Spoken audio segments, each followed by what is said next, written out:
Welcome Slashers, I'm Crypt here. Welcome back to my channel. Now for today's video, I'll be doing a different kind of video because today is my birthday. I turned 26, but it is not only my birthday, it is Violent J of the Insane Clown Posse's birthday.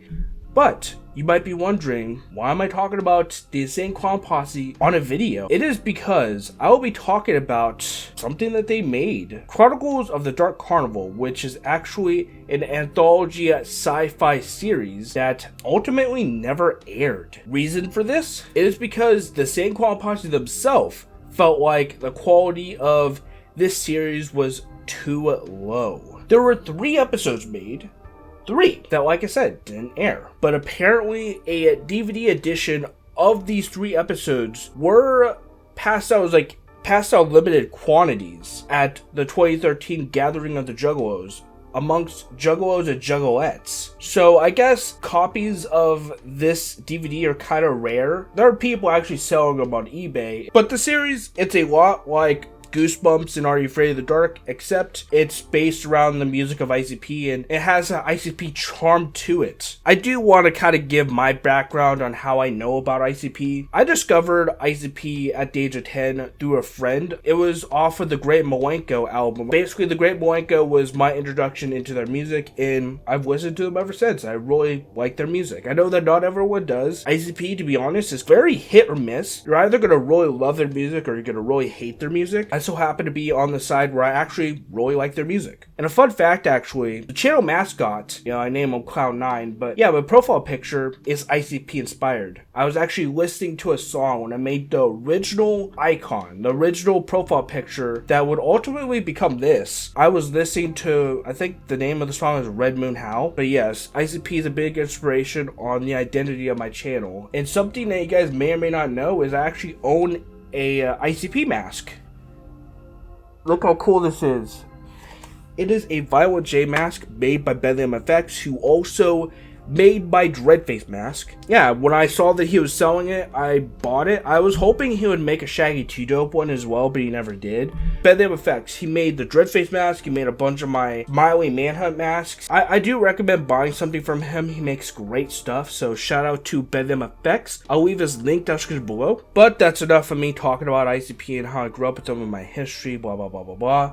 I'm sure you guys want me to just get to talking about the series. So I'm going to do that now. Yeah, let's talk about the first episode of ICP's Chronicles of the Dark Carnival. Let's get into this.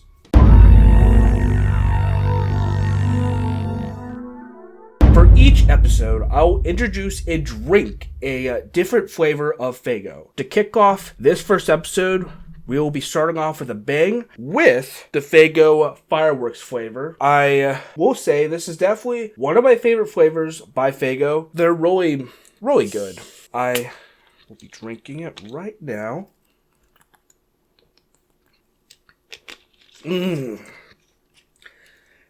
it's just like you're drinking the actual ice cream. This is such a good flavor. If you see the Fireworks flavor and you haven't tried it, what are you doing?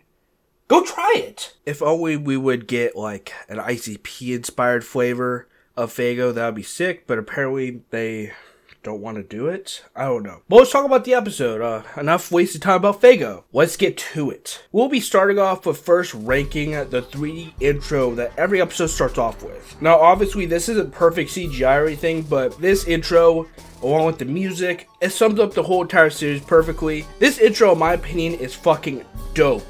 I really like this intro. I like how it looks. I like how it incorporates all of the Joker's cards that they had done at that point. I like all of that. It's such a dope intro. I'll be grading this intro an A+ because it's such a dope intro and it perfectly plays tribute to some of Insane Clown Posse's albums. This is a great start if you ask me. The first episode opens up with Violent J and Shaggy 2 Dope introducing the series that would be a weekly thing. These would be apparently stories from the Dark Carnival itself. First episode being about Mad Professor, which is based on a song of the same name for the Amazing Jekyll Brothers album. And if I say so myself, I actually really like this song. Mad Professor is a great song, and an interesting fun fact is Disney actually wanted to make their own version of this song, and they asked permission from ICP or something like that, and they declined. I don't remember exactly how the story goes, but I remember hearing something like that about how Disney wanted to basically make their own version and put it in one of their films, and ICP didn't want that, and they said no.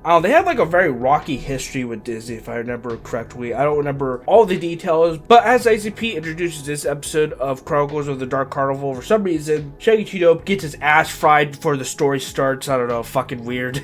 But the Mad Professor intro starts up, and it's a bunch of cut together footage with the Mad Professor song playing in the background. In my opinion, a decent start to the episode. It just shows like a bunch of cut together footage and whatnot.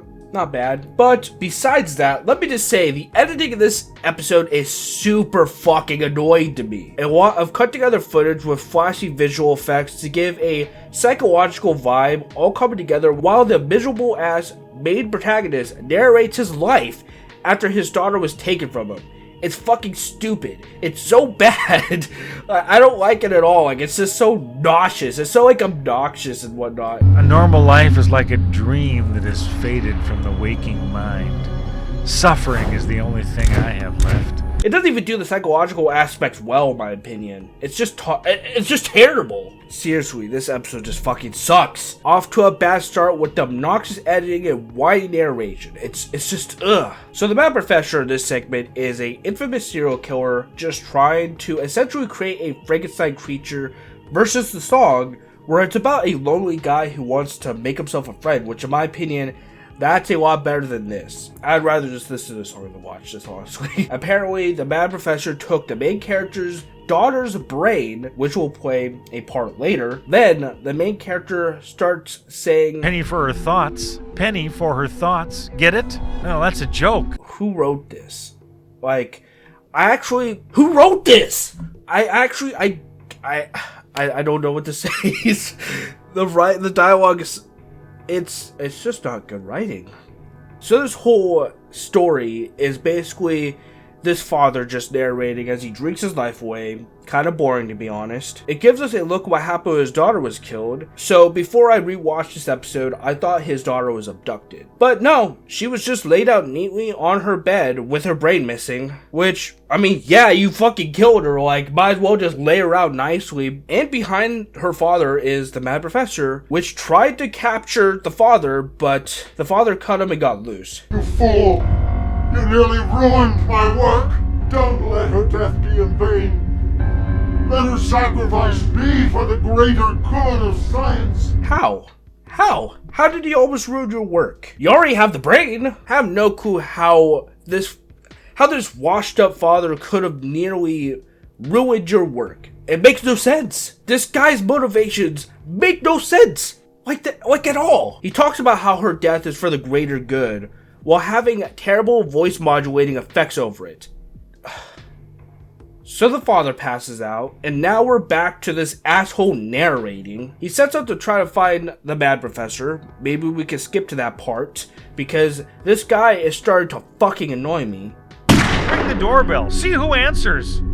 Cock your shining eye. Beep boop. Honestly, some of the worst writing I've ever seen. But after being interrogated by the police, he sets out to find the Mad Professor. When he does, after some pointless scouring around, the father is noticed on the street by a random guy who actually has useful information somehow, and actually leads him to the Mad Professor. The father breaks into the house and starts wailing on a random corpse like a psycho. He doesn't even know what the fuck's the purpose of this corpse. No, you sick bastard! You ruined everything! Also, where the fuck did that father get the gun? He treads through the house, looking for the Mad Professor slowly. When he finds him and prepares to shoot him, but not before the Mad Professor feels the need to boast about his accomplishments. I am so very close to perfecting my creation. Don't you understand what this means? I have created life from death. I have brought back to us what was taken. Don't you see what that means? With my knowledge, I can change the world. I can bring people back from the dead. Think of your suffering and how no one will ever have to suffer like you have. Just give me a few moments to explain, to show you what I have done. Also, the Mad Professor's voice still has that weird voice modulation over it. It is pretty fucking bad. A Frankenstein zombie lunges at the father, which in turn causes the father to shoot the Mad Professor into the pool. The father shoots the zombie once. This fucking zombie is actually the daughter. Are you fucking... What? The events of this film all come down to this. And then the father shoots the creature dead. Okay, she's... Damn it, calm down, Jesus. Now he's monologuing again. Fuck this mopey asshole. It also turned out that the father was the killer all along, or he turned into the killer because of the Mad Professor. I don't know, the ending's fucking confusing. Fuck this. Let's just cut to Violent J and Shaggy 2 Dope. I can't be bothered with this shit anymore. Now, let's hope you join us again for the next installment of the Chronicles of the Dark Carnival. For if you're not there, we will be on your front porch, ringing your doorbell, gently fondling your mother's earlobes before tightly grasping them and headbutt her face repeatedly. Oh god, please don't. I'll cover the next episode, just... Please don't. That's unnecessary. And that was the Mad Professor episode. Overall, pretty awful and obnoxious. Oh my god. Honestly, such a bad start to the series. It's so fucking awful. The editing, the writing, the filming, my fucking god. This honestly made Goosebumps and Are You Afraid of the Dark look like Spielberg productions.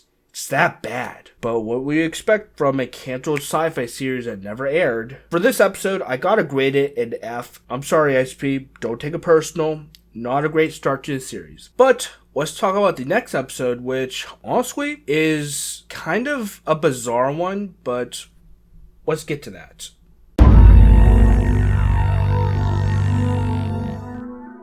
For this episode, the Faygo that I will be drinking is Raspberry Blueberry, which is also a very good flavor.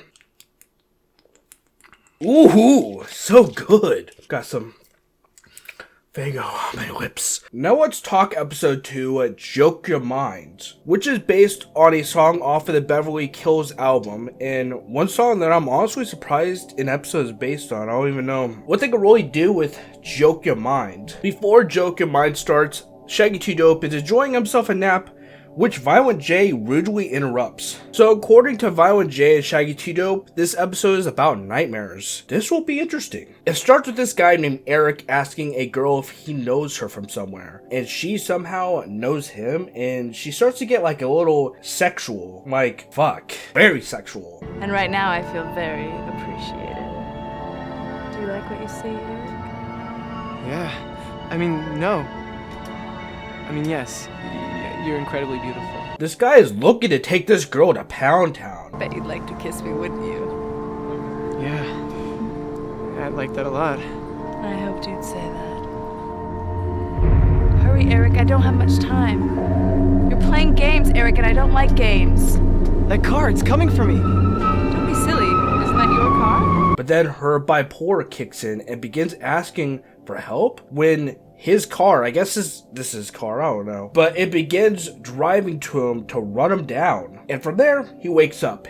It was a dream, but he somehow took the bus stop sign with him from the dream. On some Freddy Krueger shit, holy fuck. He's actually trying to convince his friends about the dream and how he pulled the bus stop sign from the dream. And the girl from his dream is actually the same proximity, like right across from him. And then they somehow get on the topic of other dimensions, which is kind of weird. So the girl of the group, which I guess her name is Jenny, suggests trying to pull the girl, who I guess her name is Lonnie, from his dream into reality. And so later that night, Eric and Nathan set up the camera on Eric so that they could actually try to capture him pull something out of the dream on camera. And so he goes to sleep and the dream starts. His dream starts out in the kitchen awaiting breakfast from his dream wife, which I guess is Jenny, and they have a dream baby. It's kind of weird. Eric, come outside. We're waiting for you.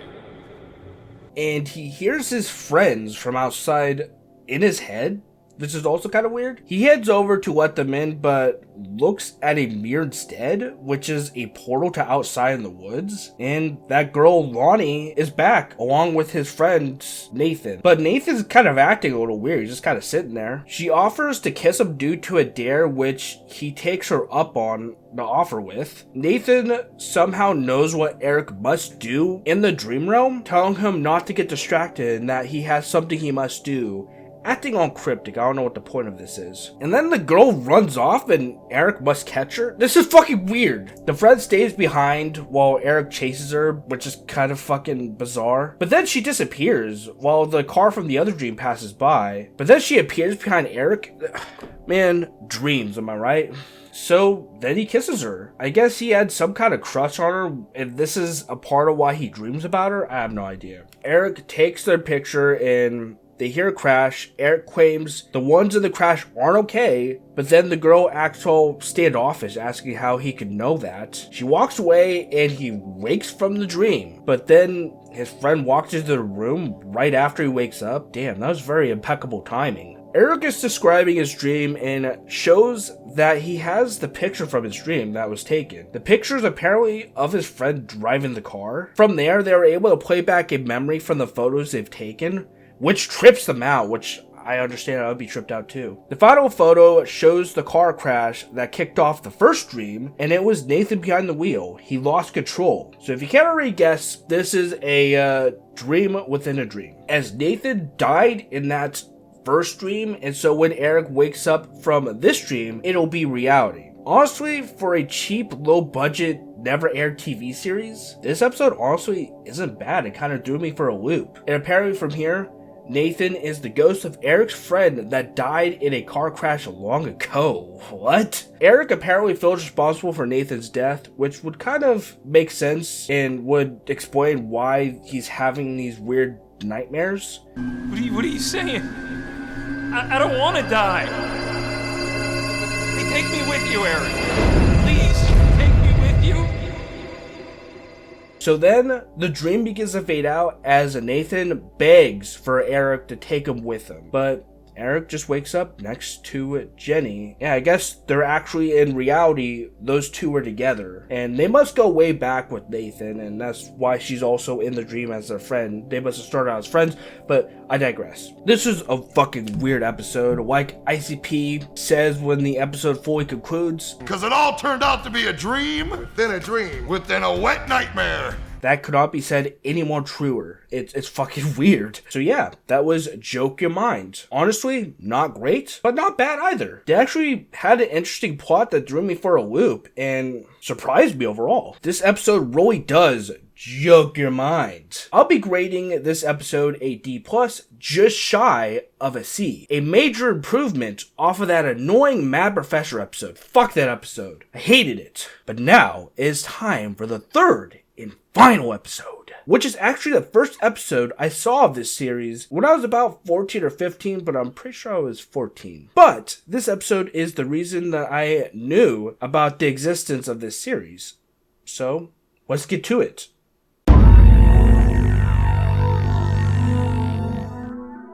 To present this episode, I have a flavor of Faygo that I've never tried before. This is Moon Mist. Never had this before. Ever. It kind of looks like Mountain Dew, so I actually don't know what to expect, honestly. But as it says on the bottle, it has a real kick, so I'm really excited to try this flavor and see what it's all about. It smells like one of those, like, ice pops that, like, you put in the freezer and they freeze. Let's try it. It actually does. It does taste like Mountain Dew, honestly, but like a less sugary version of Mountain Dew, if that makes sense. So, episode 3 is about Boogie Woogie Woo, based off of the song of the same name for the Great Malenko album. Let's talk about it. Oh God. Oh. Did we scare you? Yes, you did scare me. Jesus, scared the shit out of me. Jesus Christ. At what age are the children brave enough to leave their closet doors open just a butt crack? Shit.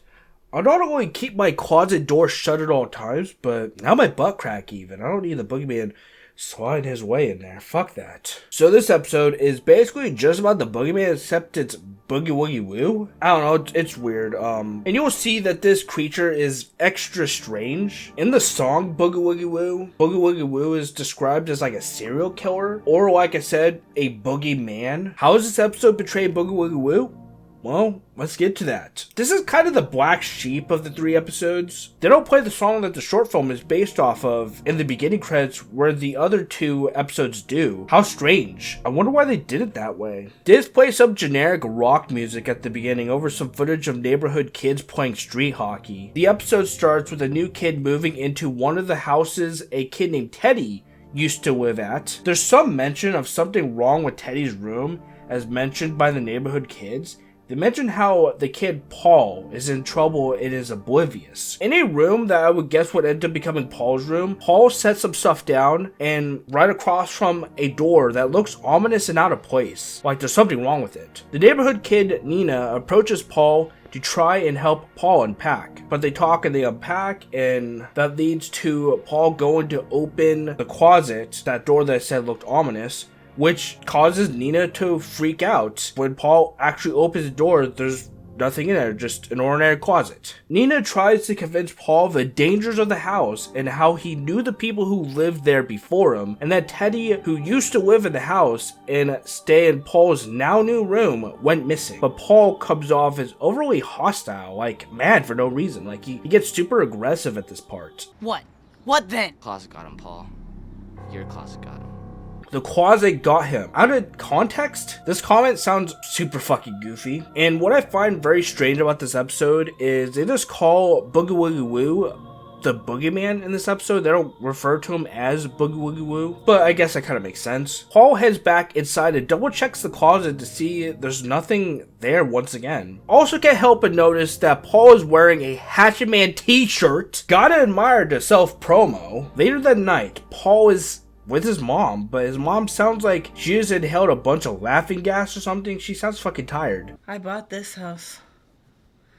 This is ours, honey. When I die, this place will be yours. She explains that she bought the home and that when she dies, the house will be his. Paul seems to be watching some wrestling, narrated by the insane clown Posse, when Paul hears a strange sound coming from his room. Paul checks the closet again and there's nothing there, but when he turns to leave the room, he hears yet another sound, so he checks the closet again, and nothing. Nothing's in there again. But then Paul leaves the closet door, as they say, a butt crack open, and the door shuts on its own.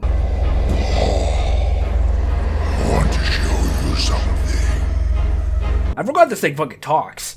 And honestly, when I was younger, I don't even think that I even really noticed that it even really said anything. Third time's a charm is when Paul opens the door, he is greeted by some weird mouth vagina monster with teeth. What the fuck is that thing?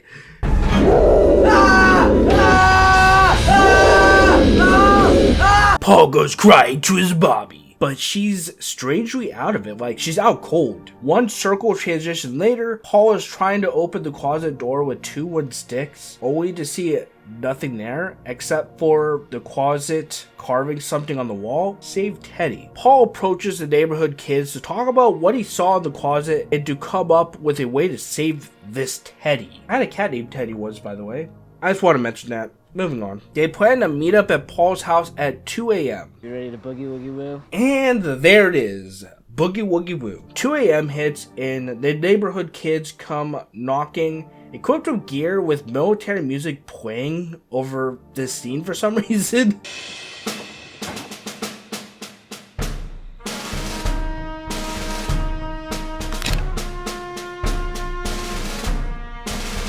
Dwayne comes showing up like a motherfucking ninja, like he appears in the window. Like, how the fuck?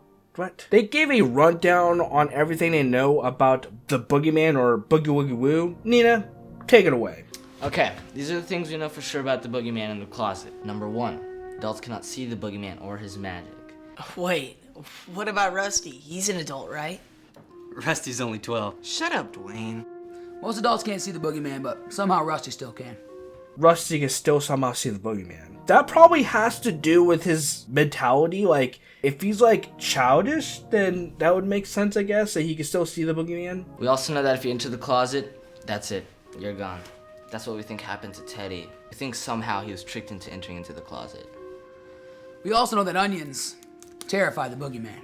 Onions scare the boogeyman? Where's Shrek when we need him? He could teach the boogeyman about the layers! The last thing we know for sure is that when the door is shut, apparently we're safe no matter what. The boogeyman in this must be some absolute buffoon if he can't do shit when the closet door is shut, according to these group of kids. Like, he can't do anything, apparently. How the fuck did he trick Teddy to go in there? But the group of kids find themselves at the closet door, and Paul opens it, and an adorable little doggy comes walking out. But then it turns into a demonic, fleshy little pussycat. What the fuck? I don't remember this part, but when I was rewatching this, I actually, like... I couldn't believe what I was looking at. Like, it caught me so off guard. I don't remember this at all. Like, what the fuck? This fleshy pussycat is trying to bite the shit out of this kid, and I don't know how the fuck this cat is winning against him strength-wise. Like, he's actually fucking struggling over here. How? This is hilarious. He manages to get loose, and they hockey put the pussy from hell back into the closet. Where it evaporates in the smoke. I don't... That was the most amazing thing I've ever seen. And why is this guy getting so excited about his friend almost dying to that thing? That kid leaves because of the trauma the demon pussy gave him. I understand, man. Like, that's some evil fucking pussy. I would leave too. So then the boogeyman casted an illusion of them being in the closet, which is quite interesting. Apparently they mentioned how he could cast illusions and trick people like through those illusions, and I don't know. It's interesting. I guess that must have been how he tricked Teddy, is he casted some kind of illusion. But because the long-haired kid walks out of the closet, he disappears and turns into nothing but a blue silhouette and poofs away. So yeah, he belongs to the boogeyman now. Now the illusion's done and they're back in the middle of the room, and Paul opens the door again, and this time a monstrous creature head pops out. Wait, so let me get this straight. So if that's the head of the monster, then that weird thing that we saw earlier that had like the weird teeth on it, was that the monster's ass? I need a fucking drink. That's... Paul begins attacking the head as the other kids try to remove the door from its hinges, as they believe doing that will kill the boogeyman. I kind of find it funny how the mom drunkenly stumbles into the room and is so confused by what she's seeing that she just leaves without saying a word. Removing the door from its hinges seemed to have actually worked, as the monster begins like poofing away and like swirling around like he's being flushed down the toilet. I'll be honest, the monster sounds goofy as hell as it poofs away.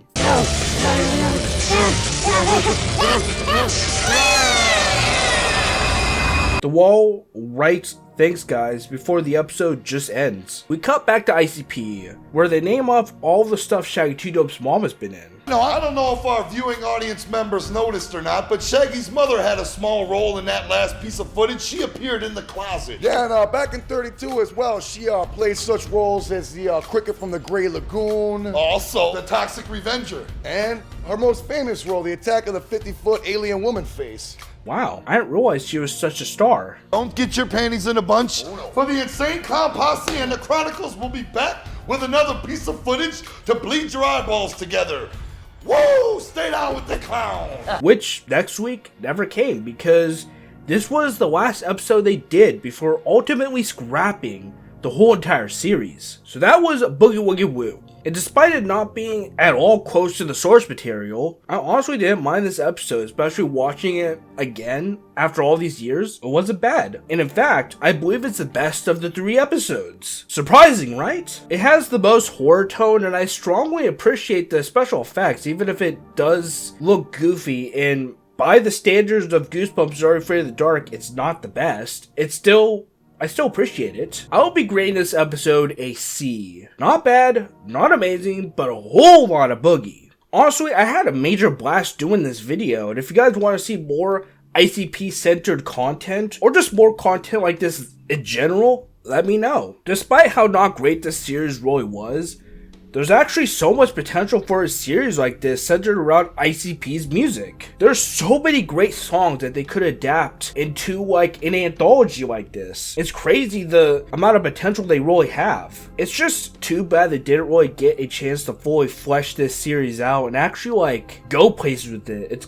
It sucks. Because if done right, this kind of concept could actually be truly fucking awesome. And in fact, if I had to choose 5 different ICP songs that I feel like would work well as an episode for a series like this, here are my 5 that I would pick. The first song that I'd love to see adapted into an anthology like this is Mr. Rotten Treats from the Forgotten Freshness Volume 1 and 2. The second song is Amy's in the Attic from the Terror Wheel. Third song is Mr. Johnson's Head from the Ringmaster. The fourth song is Halls of Illusion from the Great Malenko. And the fifth song is 12 from Riddlebox. And I wanted to add in a 6th bonus song. It's Piggy Pie from the Great Malenko, but only as an animation. Because every time that I listen to this song, I always imagine the visuals of this song playing out as an animation. So I feel like Piggy Pie would work amazing as an animation. But that concludes this video. Happy birthday to me and Violent J.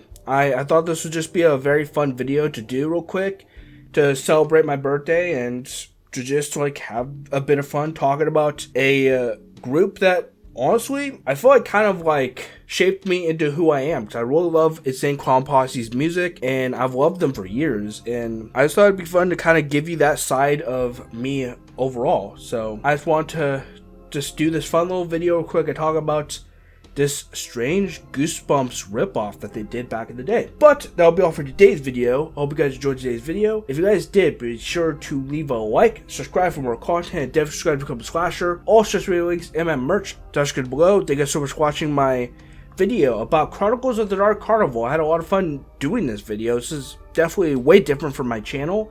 Let me know if you want to see more stuff like this. I'm out of here. I'll catch you all next video. Thank you guys so much for watching. And don't forget, guys, to keep on slashing.